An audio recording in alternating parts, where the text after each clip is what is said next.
What happens when a man who owns everything faces losing the one thing he can't buy?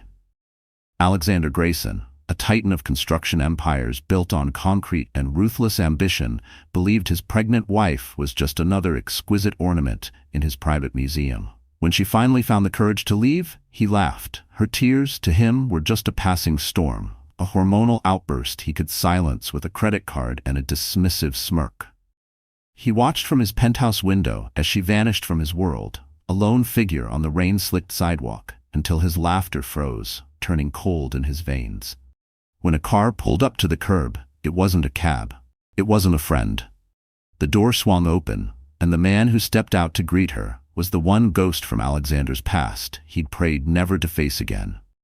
The echo of his own laugh bounced off the penthouse's floor-to-ceiling glass, sharp and cruel like the city skyline beyond.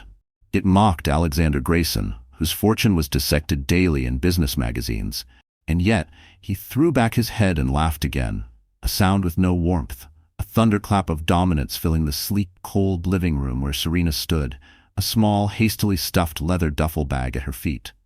Her hand rested protectively on the soft curve of her belly, a 6-month truth of a love that had soured into duty. Tears poured down her cheeks, silent and searing, each drop a tiny revolt against the man she had once worshipped. "You're leaving me?" Alexander managed at last, dabbing a tear of amusement from his eye. He gestured grandly at the room, at the original Warhol on the wall, the bespoke Steinway grand piano in the corner, and the sweeping view of Lake Michigan beyond. "You're leaving all this? For what? A sudden burst of feminine hysteria?" Serena flinched, but her voice, when it rose, was steadier than she felt. "I'm leaving you, Alexander. I'm leaving this mausoleum. I can't raise a child in this prison." He scoffed, striding closer. Tall, imposing, clad in a Brioni suit that cost more than her father's entire pickup truck. He stopped inches away, close enough for her to smell the sharp, peaty scent of his scotch. "I gave you the world, Serena. Don't be foolish. You're pregnant. Your hormones are making you irrational." He reached to touch her belly, a possessive gesture she had grown to loathe. He didn't see a child, a life they'd made. He saw an heir. Another Grayson. Another asset. She slapped his hand away. The sound was shockingly loud in the cavernous room. Alexander's smile tightened, the humor draining away, replaced by a glacial fury. "Don't you dare," he whispered, his voice dangerously low. "I can't do this anymore," she said, her voice cracking but steady at the core. "I'm not some vase you put on a pedestal. I'm not a broodmare for your empire. I'm a person, and this baby deserves a father who sees them as a person, not as another corporate share." "And where will you go?" he sneered, confidence swelling back into his voice. But beneath the sneer, a flicker of dread coiled in his gut, an unspoken terror that for the first time she might mean it. He crushed the thought, smothering it under scorn.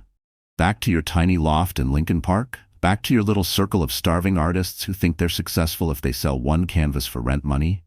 How long before you crawl back, Serena? A week? 2? He truly believed it. He had plucked her from obscurity, a gifted but unknown art curator, and wrapped her in a world of obscene wealth. He'd cleared her father's debts, paid for her sister's graduate degree, draped her in rare stones. In his mind, he hadn't married her. He'd purchased her loyalty. Gratitude was her native tongue, or so he believed. "That's the difference between you and me, Alexander," she said, lifting her bag. "You think everything has a price tag, my dignity, my happiness, my child's future. But you're wrong. Some things are not for sale." She turned toward the private elevator that opened straight into their condo. Each step was an anchor breaking loose, a final, bitter slice of freedom. Alexander didn't move. He just stood there with that smug, untouchable smirk carved into his face. Inside, a tightness clenched in his chest, a wordless fear that for the first time he couldn't buy her back. But his pride forced him still, frozen in the pose of a man who never lost. Let her play this game. She'd be back before Sunday night, crying and begging to be the polished, silent wife he required. He poured himself another scotch, swirling the amber liquid in his crystal tumbler. This was nothing, a mild disturbance in the perfect screenplay of his existence. He raised his glass in a mocking salute just as the sleek elevator doors slid shut, locking her out. "Fly away, my little bird," he murmured to the echoing room. "Enjoy your tiny taste of freedom." He chuckled to himself, took a deep drink, and drifted to the floor-to-ceiling windows, curious to watch the pitiful next act of her rebellion unfold. He expected to see her fumbling for a cab on the street below. A soaked, defeated silhouette, swallowed whole by a city she could never tame on her own. He thought this show was about to turn deliciously pathetic, and he had the best seat in the house. Alexander stood by the window, a king atop his concrete fortress. The dizzying height usually fed his sense of invincibility, but tonight it served only as a balcony for his private, malicious spectacle.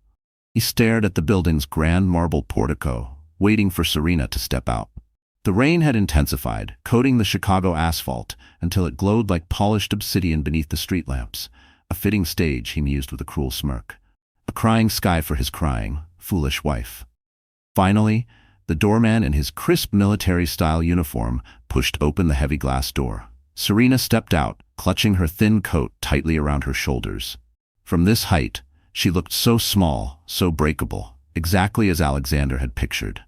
She paused at the top step, glancing left and right, the weight of the duffel bag tugging at her arm. Alexander swirled his scotch, the ice rattling against the crystal. Here it comes, he thought, the frantic search for her phone, the hopeless wave for a taxi in the pounding rain, the slow, bitter realization that she was utterly alone. He leaned forward slightly, savoring the moment like fine whiskey, except there was no fumbling. Serena just stood there, waiting. And then it happened. A car turned the corner and coasted to a stop right in front of the marble portico. Alexander's eyebrows lifted. It wasn't a yellow cab. It wasn't a rideshare Prius. It was a car that belonged in front of this building, this shrine of privilege. A deep midnight blue beauty, polished to a mirror shine that bent the streetlights into rivers of liquid gold. Alexander narrowed his eyes. Even from 30 stories up, he knew those lines. The commanding grille, the unmistakable spirit of ecstasy leading the charge.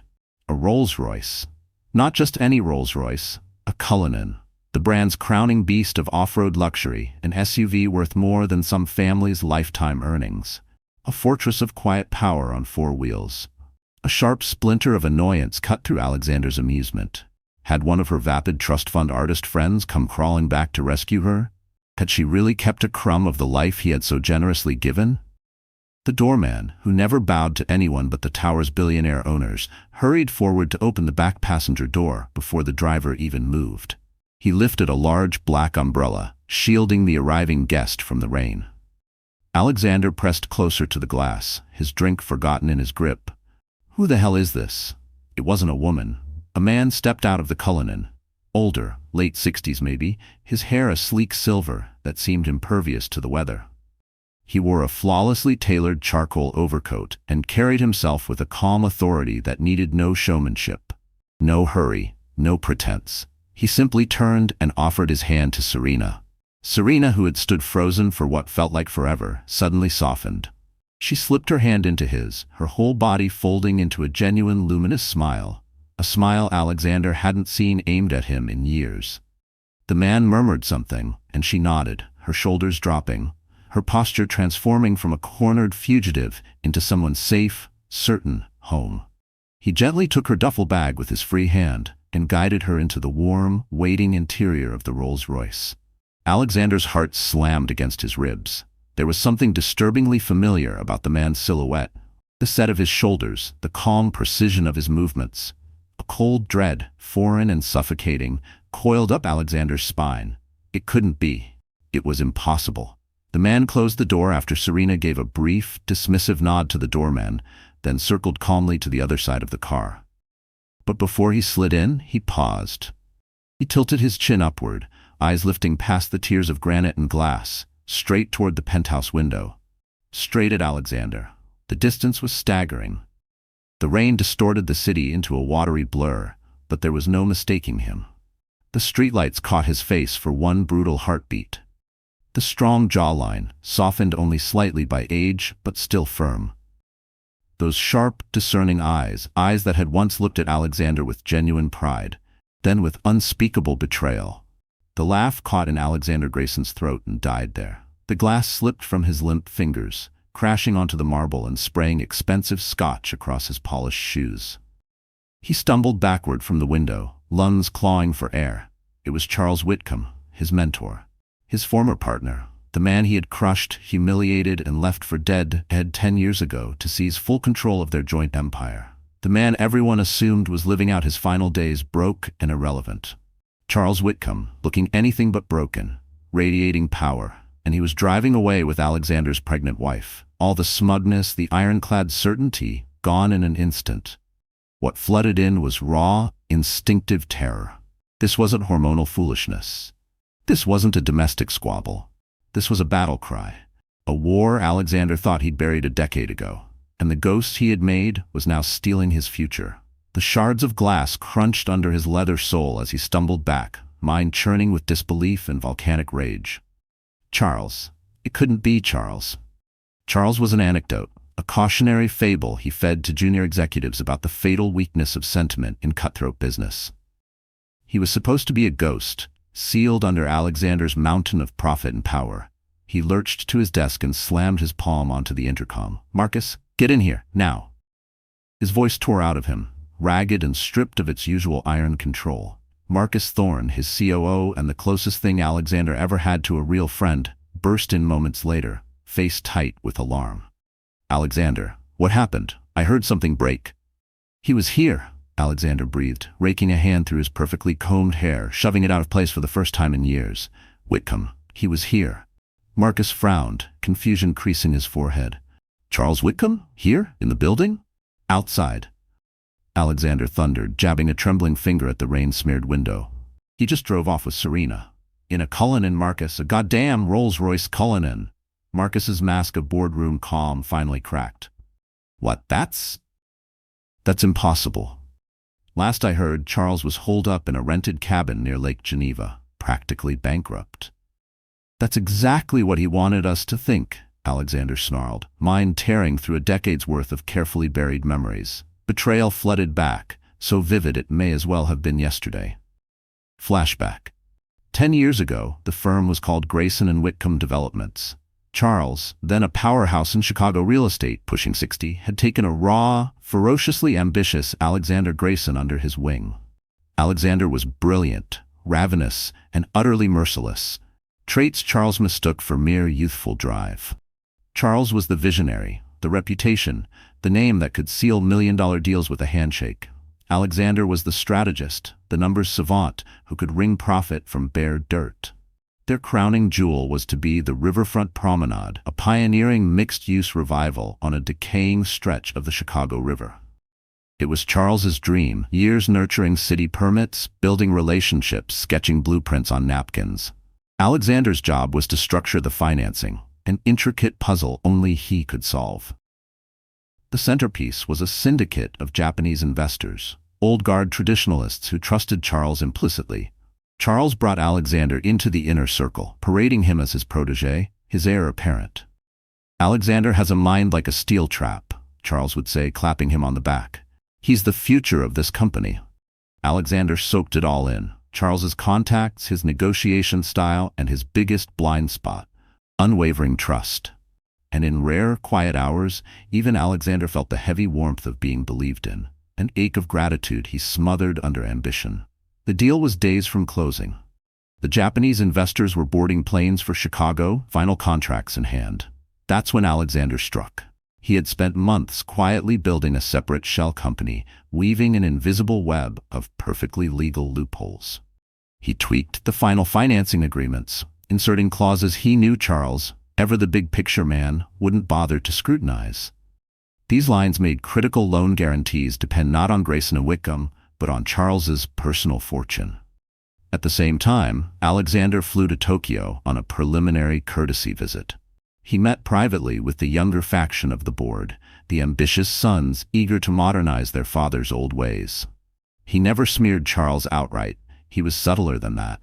He planted doubt like weeds. He talked about Charles's outmoded style, hinted at stubbornness, whispered carefully about emerging health concerns.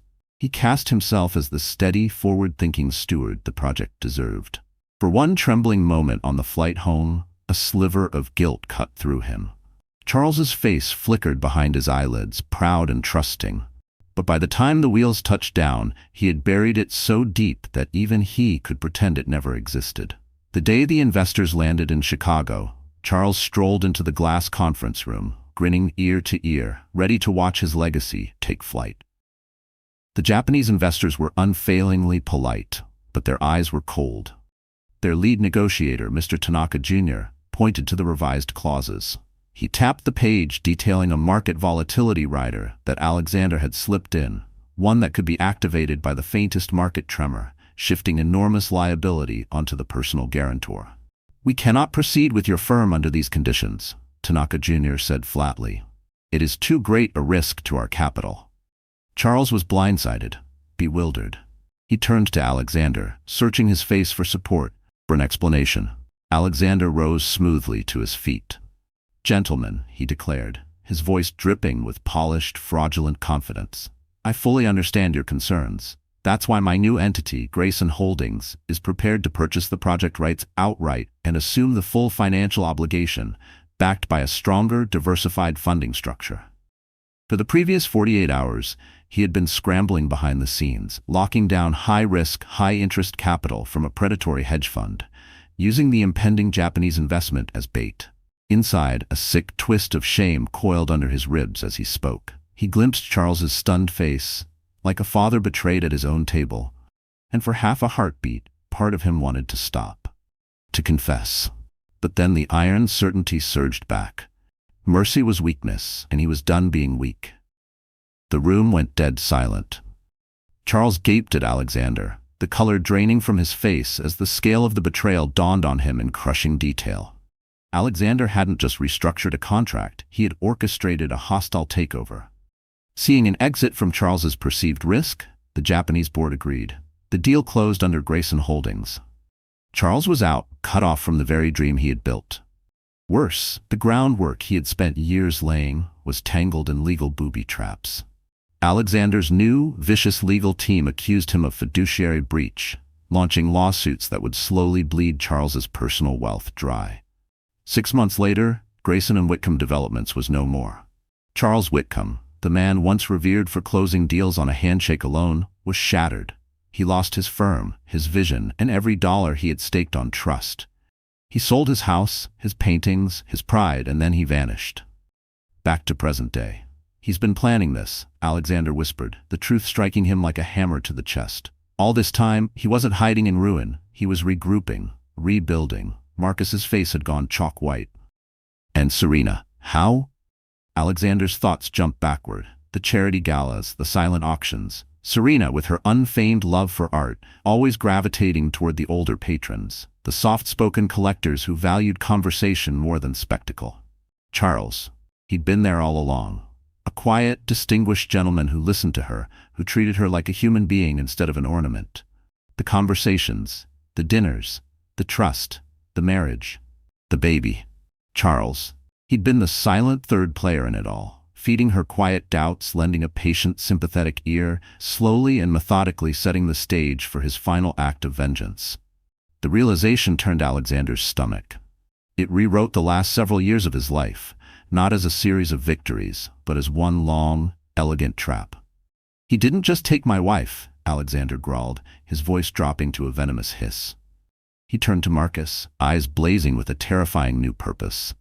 "He's come for everything. He thinks he can tear down my life exactly the way I tore apart his." A cold, sharp smile ghosted across Alexander's lips. The raw fear was already crystallizing, hardening back into arrogance, then rage. "Get our entire legal arm on the line. Family division first. The best divorce sharks in Chicago, New York, wherever. I want her left with nothing. Not a single dollar. And find a private investigator. I want every detail on Charles Whitcomb's last 10 years. Where he sleeps, what he eats, who he talks to." He stalked back to the window, staring down at the rain-drenched grid of city streets. "I buried him once," he murmured. "I'll bury him again." But for the first time in his life, Alexander Grayson felt a deep, unsettling shift beneath his feet, an unsteady tremor in the foundation he'd always taken for granted. The ghost he thought he'd annihilated wasn't just alive, it was moving against him, and it had started by taking the one thing he was only now realizing he could never afford to lose.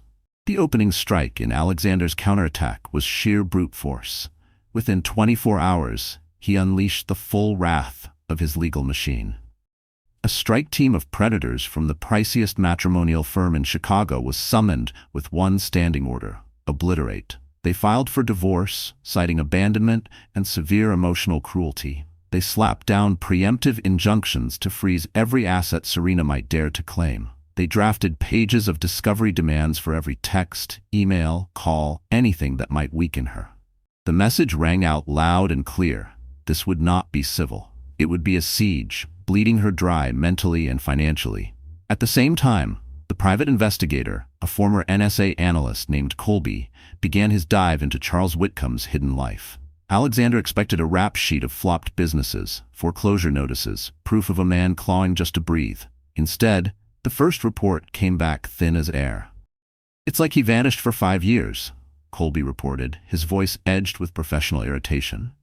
"No paper trail, no real estate, nothing.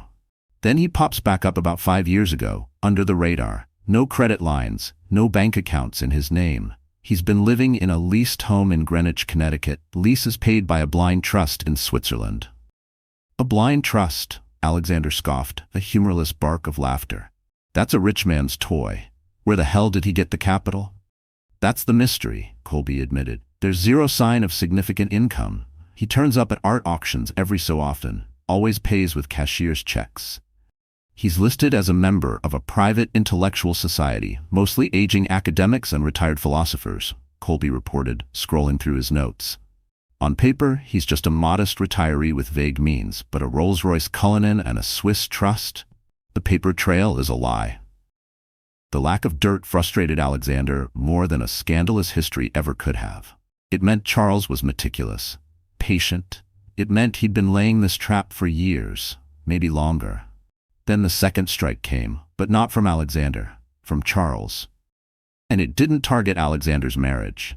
It struck at the pulsing heart of his corporate empire. It began with one harmless-looking press release that got picked up by an obscure finance blog. Whitcomb Strategic Advisors launches new urban renewal initiative. Alexander read it and felt a shiver crawl down his back. The phrasing was unmistakably Charles's, full of idealistic vision, community revitalization, and sustainable growth. But behind the poetry, there were hidden fangs. A cold sweat beaded at his hairline as he read the same sentence 3 times over. It wasn't just a project. This was a flag planted in territory he thought he owned forever. A piece of him wanted to laugh it off, but deeper down, something primitive curled up and hissed. Fear. The release declared that the firm had locked in a colossal round of funding from a network of patient capital investors. Family offices and ethical endowments seeking steady, long-term returns instead of risky, short-term flips. Their debut project, the Greenwich waterfront revitalization. It was bold. It was direct. It was a head-on assault on Alexander's crown jewel, Grayson Tower, an ultra-luxury skyscraper halfway built in Stamford, just miles away. Where Grayson Tower was a fortress of glass and concrete, promising exclusivity and status, Charles's project promised walkable neighborhoods, green spaces, and community gathering hubs. It was a philosophical and financial slap in the face. "He's competing with me," Alexander snarled at Marcus, pacing behind his massive mahogany desk. The stock ticker on his monitor showed Grayson Global, GGC, dipping 2 full points. "He's using my damn playbook against me." "It's worse than that," Marcus said grimly, holding out a tablet. "Look at the board of Whitcomb Strategic Advisors." Alexander snatched it and skimmed the names. His vision tunneled. On that list were 2 of the world's most revered architects, a former EPA director, and Kenji Tanaka. Not the junior he'd manipulated a decade ago, the elder Tanaka, the patriarch of the Japanese consortium, the man who had once staked his family's honor on Charles Whitcomb. The paper blurred as rage and dread tangled in his chest like barbed wire. All those late-night boasts, all the allies he thought would never turn, now they were standing behind Charles, armed to burn him down. Now he was listed as a senior strategic partner. Charles hadn't just rebuilt his world, he'd fortified it with the same allies Alexander had once stolen and betrayed. The third strike hit Alexander straight in the gut. It didn't arrive as a lawsuit or a hostile acquisition. It came in the form of a glossy Vanity Fair exclusive. He braced for a sob story, Serena as the tragic abandoned trophy wife. He was wrong. The headline, "The Curator's Comeback." It was a flattering, breathless profile of Serena, framed not as a victim, but as a woman who had rediscovered her calling. The photos were knife-sharp. Serena glowing, pregnant, serene in a sun-drenched art studio.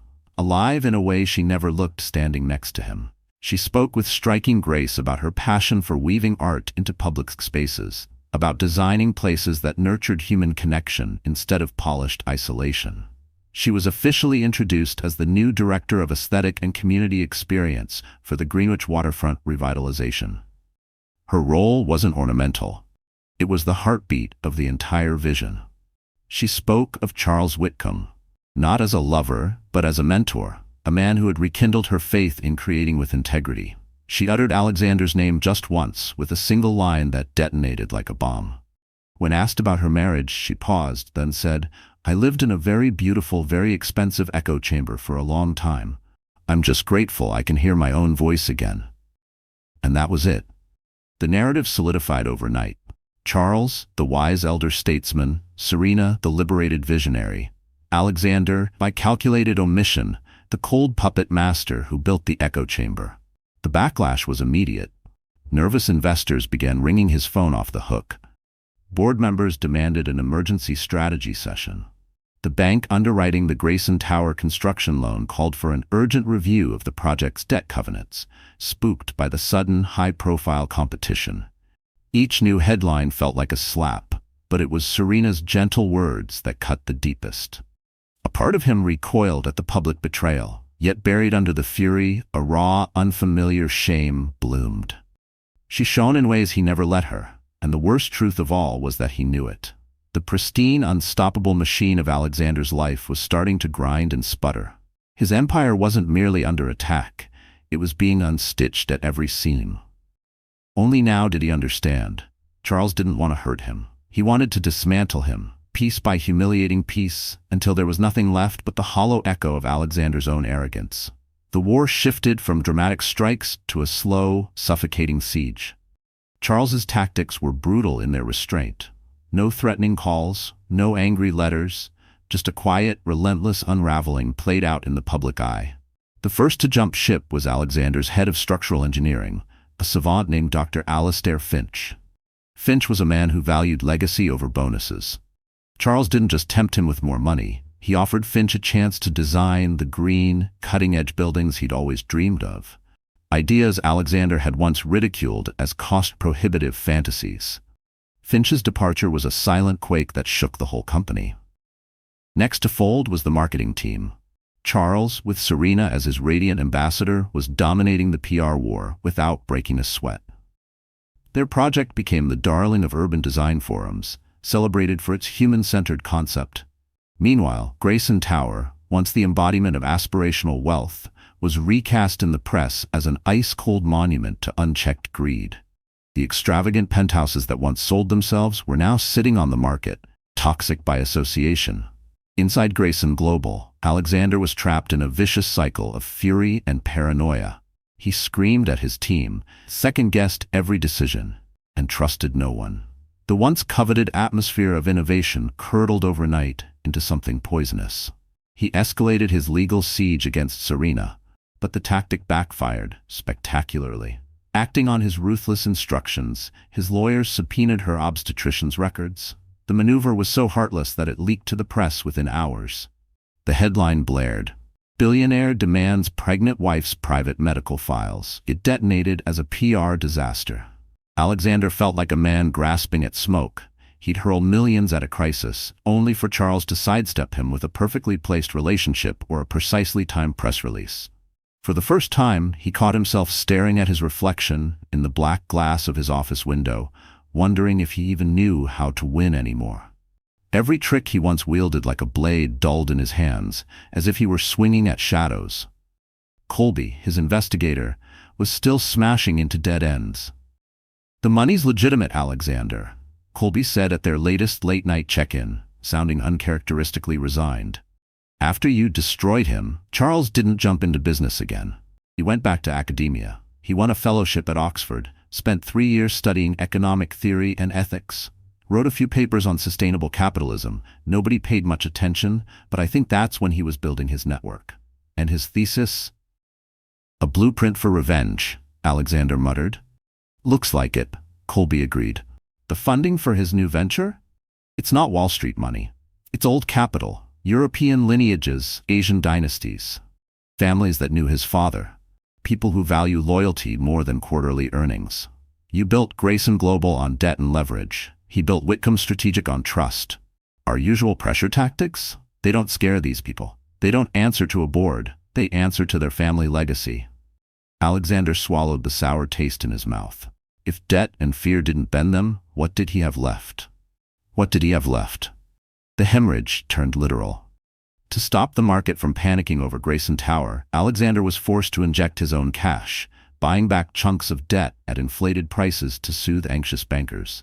He liquidated a huge portion of his carefully curated stock portfolio, including prized shares in blue-chip tech firms. He sold his private jet. Officially, it was cost discipline. Unofficially, everyone saw it for what it was, a white flag. One restless night, desperate to reclaim a scrap of power, he drove alone to Greenwich, Connecticut. Not to the buzzing construction site of Charles's waterfront project. To the quiet address Colby had traced as Charles's current residence. It was a large but modest stone house, tucked behind a stand of ancient oak trees. Alexander parked across the street, killed the engine, and sat there in the darkness. Warm light spilled from the windows, wrapping the house in an inviting glow that mocked him. He could see figures moving inside, shadows crossing one another like an unspoken domestic dance. A lamp flickered to life in an upstairs room. The window with the small balcony caught his eye first. Serena stepped out into the cool night air. She was unmistakably, beautifully pregnant now. Her silhouette outlined clearly against the warm interior light. She wore a simple white shawl and cradled a mug of what looked like tea. She wasn't crying. She wasn't pacing or fretting. She was calm. She leaned gently against the railing, tilting her face up to the stars. A moment later, Charles joined her. He didn't touch her like a lover. Instead, he draped a heavier blanket over her shoulders, then pointed skyward, speaking softly as if naming a constellation just for her. They stood like that for a while, two figures in easy silence, a portrait of undisturbed, honest peace.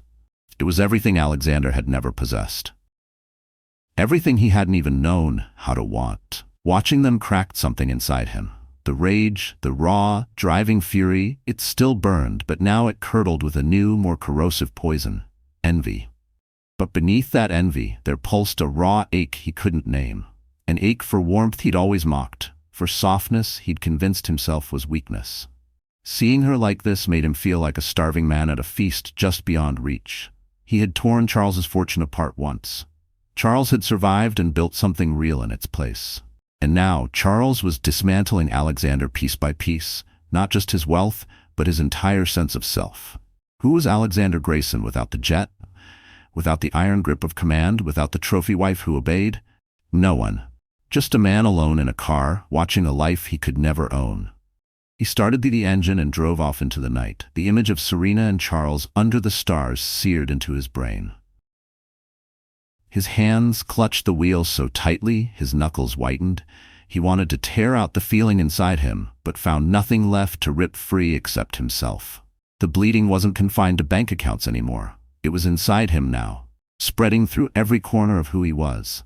The siege was succeeding. The fortress of Alexander Grayson was rotting from within, and the downfall was speeding up. What began as setbacks snowballed into a full-scale crisis. A major supplier for Grayson Tower, rattled by whispers of insolvency, demanded payment in full, up front, for all future materials. That single move triggered a domino effect. Other contractors followed suit, tightening terms and hoarding cash. A liquidity crunch slammed into the company like a wrecking ball. Alexander was a cornered predator now. The ice-blooded strategist was gone, replaced by a snarling animal. Days vanished inside his office, blinds shut, lights dim, eyes locked on screens streaming red numbers that spelled slow death. Nights were vodka-laced marathons of paranoia and desperate calls. Marcus Thorne did his best to be the last voice of reason. He pleaded for a tactical retreat, cut their losses, sell the troubled Grayson Tower, salvage what could be saved. Sell? Alexander roared, his face blotched crimson. Sell my monument to some bottom-feeder private equity ghoul? Never. That building has my name on it. Alexander, Marcus said softly, shoulders tense. Your name is becoming toxic. Marcus had argued, had begged really, his loyalty stretched until it finally snapped. We need to cauterize the wound before it infects the whole of Grayson Global. The argument ended with Marcus submitting his resignation. To Alexander, it was the ultimate betrayal, the last true ally abandoning the battlefield. Some hidden, brittle part of him recoiled at the finality of it. Marcus had been the last voice that reminded him who he'd once claimed to be, and now even that mirror was gone. In truth, it was self-preservation, plain and simple. Left alone, Alexander's choices grew increasingly reckless.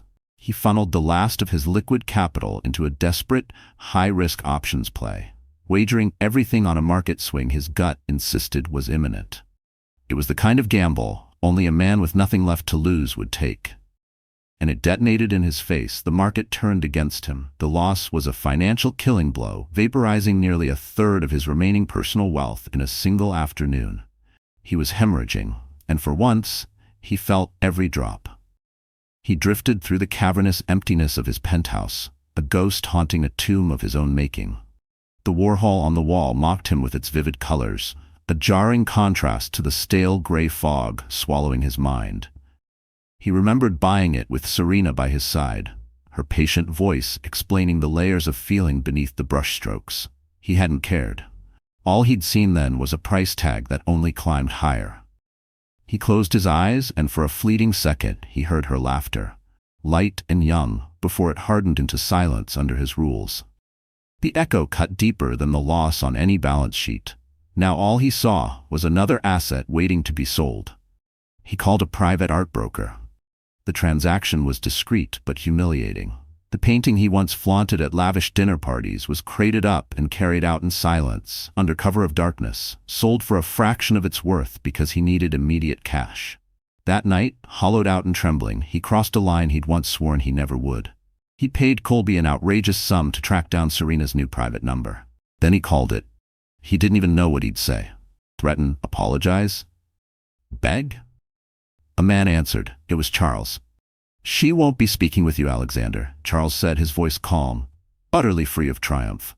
Just a simple, immutable truth spoken aloud. Put her on, Alexander rasped, voice splintering at the edges. She's my wife. A piece of paper you keep trying to wield like a weapon, Charles cut in, smooth as a scalpel. She's building a life now, Alexander. A life you never allowed her. She's preparing to welcome her child. The last thing she needs is the poison of your chaos. My chaos. The word stabbed him. He spat it back. You did this. You planned this. You turned her against me. There was a pause, a small sigh on the other end of the line.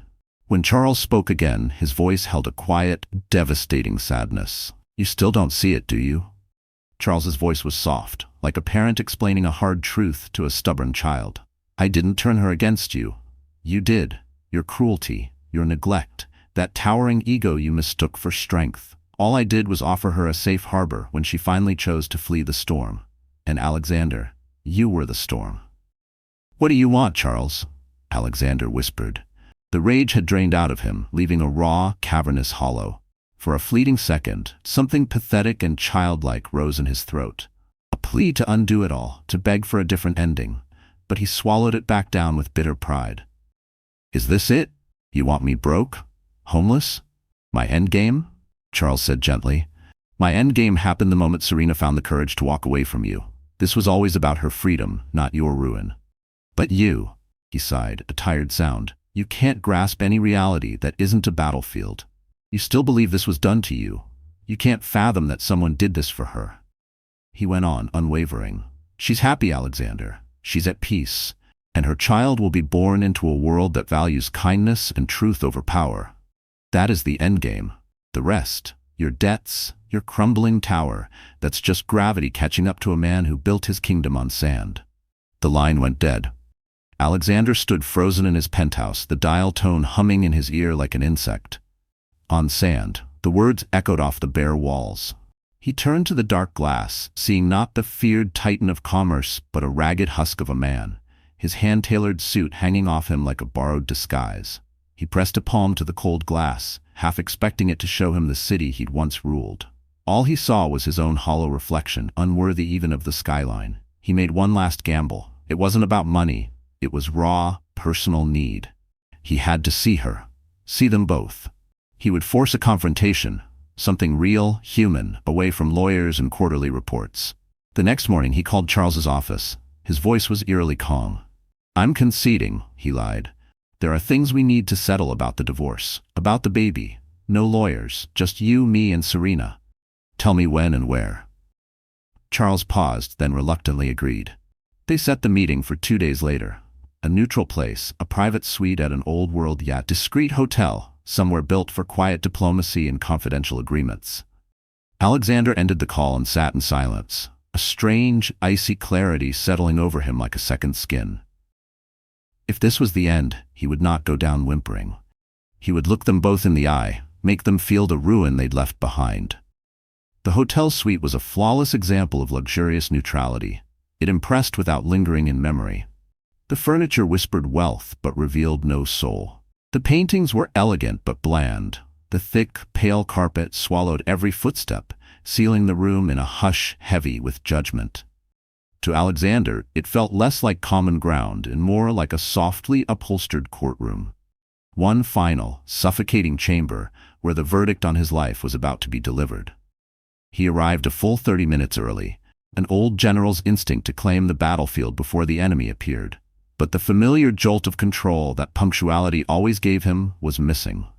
In its place coiled a restless, gnawing dread that pushed him in circles, from the curtained window to the door and back again. His Tom Ford suit, once an armor of unchallenged authority, felt stiff on his shoulders, like a costume for a role he no longer knew how to play. He caught his reflection in the gleaming mahogany side table, a hollowed-out man with sunken eyes and gray at his temples. He quickly turned away. A memory drifted up, uninvited. A boy in a too-big hand-me-down coat, standing alone at a boarding school gate, while the town car that dropped him sped away without a backward glance. He'd learned young that control was the only way to keep people from leaving. Now the same lesson mocked him in the hush of this rented suite. In his mind, he ran through his strategies, scripts he'd rehearsed 1,000 times. He would begin with measured indignation, carefully laying out Charles's betrayal. Then, smoothly, he'd pivot to statesmanlike generosity, offering terms for the child's future that would unmask Charles's motives as purely self-serving. He would appear the calm, reasonable patriarch, wounded but rising above it all for the sake of his heir. He whispered these lines under his breath, but the words felt cheap, like forged money he was trying to pass in broad daylight. The titan of commerce was dead. What paced the plush suite now was just a cornered animal waiting for judgment. When the door latch clicked, it was as final as a judge's gavel. Alexander froze mid-step, turning stiffly toward the entrance, pulse thundering in his throat. Charles Whitcomb entered first. He moved with the unhurried ease of a man who discovered a power more enduring than wealth, the unshakable calm of a man at peace with himself. The soft lamplight found the silver in his hair, and when his eyes met Alexander's, there was no smirk, no hint of gloating, just a deep, unwavering clarity. The eyes of someone who had lived at the bottom and no longer feared the drop. Then Serena stepped past him into the room, and the air punched out of Alexander's chest. It hit him like a physical blow. It wasn't only the sight of her, heavily pregnant, her body bearing the undeniable mark of a new life. It was the peace that flowed off her in gentle waves. The woman who'd fled his penthouse had been a skittish creature of fear and desperate bravery.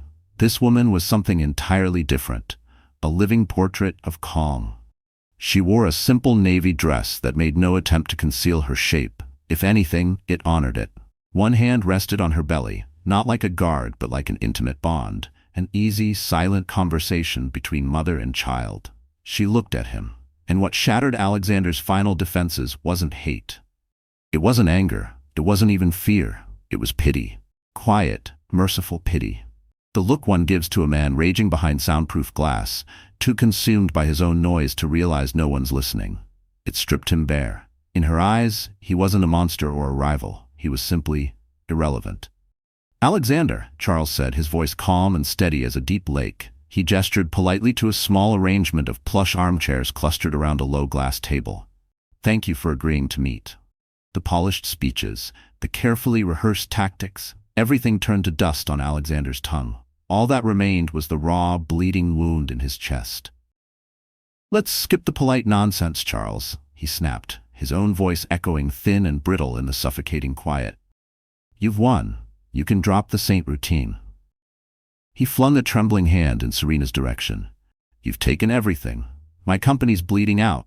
My name is poison. You have my wife, my child. His voice fractured on that final word, a humiliating crack in what used to be an unbreakable armor. Are you satisfied now? Is this the grand vengeance you dreamed about all those nights you rotted in obscurity? But it wasn't Charles who answered. It was Serena. She had been easing herself gracefully into one of the chairs, but at that, she paused, her voice gentle yet precise enough to split stone. This was never about revenge, Alexander. She spoke so softly, yet the words shredded his outrage like silk through a blade. This was about rescue. He let out a jagged, humorless laugh. Rescue? Rescue from what? From a penthouse with a skyline view? From a life where you never lacked for a single thing? I gave you a world royalty would envy. You gave me a cage, she said unflinching. Her eyes held his without a flicker of fear. A gorgeous gilded cage, its bars made of your rules and your expectations. You didn't want a wife, you wanted a perfectly polished showpiece for your collection. She drew a slow breath. Do you remember when I begged you to help fund that tiny art therapy program for kids in Bronzeville? I was so hopeful, so proud. And you laughed. You called it sweet but pointless. Then you wrote a giant check to the MCA instead and told me to chair a gala, because that made for a better headline. You didn't just dismiss my idea, Alexander, you dismissed me. The memory flickered in his mind, vague, insignificant to him then, but now revealed as a fracture line that had split her wide open. He had no rebuttal for it. So he pivoted like he always did, toward the bigger enemy. He locked his glare on Charles, spitting the words like acid. A friend, huh? He sneered. Don't pretend. You found an opening and you pounced. A lonely, neglected wife married to your greatest rival. Don't stand there and sell this as some selfless mercy mission. Charles held his gaze, steady and unyielding. Charles didn't snap back. He didn't match Alexander's venom with his own. Instead, he leaned forward, hands resting loosely on his knees, like a patient professor settling in to explain a hard truth.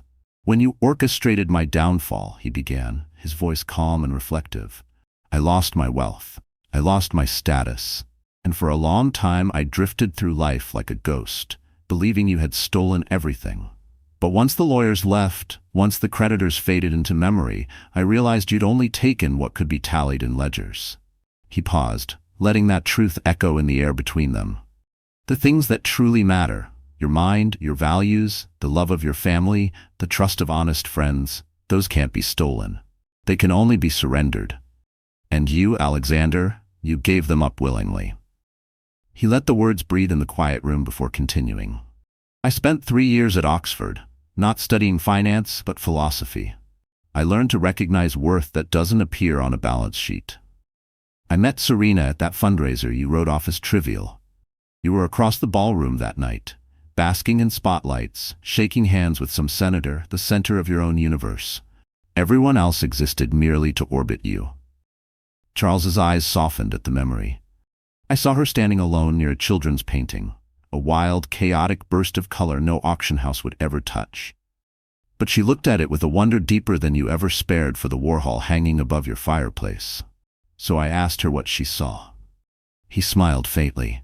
She told me she saw hope. She saw raw freedom, expression untouched by price tags or prestige. We talked for an hour and you never even noticed she was gone. He shifted slightly, voice steady but carrying an iron edge now. My friendship with her started that night. It had nothing to do with you. It had everything to do with the bright, passionate, brilliant woman you were quietly suffocating every single day. Alexander's vision swam, vertigo rolling through him as if the entire floor had lurched sideways. He clung desperately to his version of events, gasping. So you deny you plotted this? You deny this was all a plan to destroy me? I deny that your ruin was ever my primary goal, Charles said, the steel in his tone unmistakable now. My aim was to build something true, a business rooted in ethics, a community built on real human bonds, and a safe place for Serena, a woman I cherished as a dear friend, to rediscover her voice. He leaned closer, words precise as a scalpel. Your downfall, Alexander, is nothing but the natural collapse of a life built on fear, leverage, and intimidation. It was always coming. You built your empire, your marriage, on sand, and the tide has come in, on sand. The phrase exploded in Alexander's brain, obliterating every lie he had used to armor himself. In that blinding, suffocating flash of clarity, he saw it all. The betrayal of Charles not as a stroke of genius, but the desperate swing of a man terrified of being second best. He saw his marriage to Serena for what it really was, not a union, but an acquisition. So, that's how it ends. Or maybe, how it begins, my wonderful friends. You're still here with me, right? If you're hearing my voice right now, I know this story touched something deep inside you, just like it did for me while telling it. You see, Alexander Grayson's rise and ruin isn't just some dramatic revenge tale. It's a mirror. It reminds us that no tower of wealth can anchor a soul that's hollow inside. He built everything on fear, on controlling others, on chasing power to silence the little boy inside him who was once left alone at that boarding school gate. And when the storms came, it all washed away, because it was built on sand. Marcus Aurelius, the great Stoic emperor, wrote, "You have power over your mind, not outside events. Realize this, and you will find strength."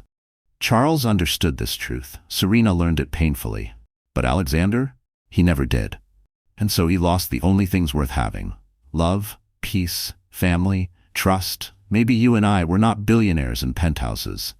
But every one of us is tempted to trade our present peace for hollow status. We chase applause. We ignore people who love us most. We build walls thinking they protect us. But often they just trap us alone inside. So if you feel something stirring right now, promise me you'll remember this. You are enough right now. Kindness matters more than power. Love is stronger than control. And no empire is worth more than your peace of mind. If this story moved you, please like this video, share it with someone who needs this reminder, and hit that subscribe button. I can't wait to keep bringing you more tales that stir your heart and feed your mind. Thank you for staying till the last word. You're not alone. See you in the next story.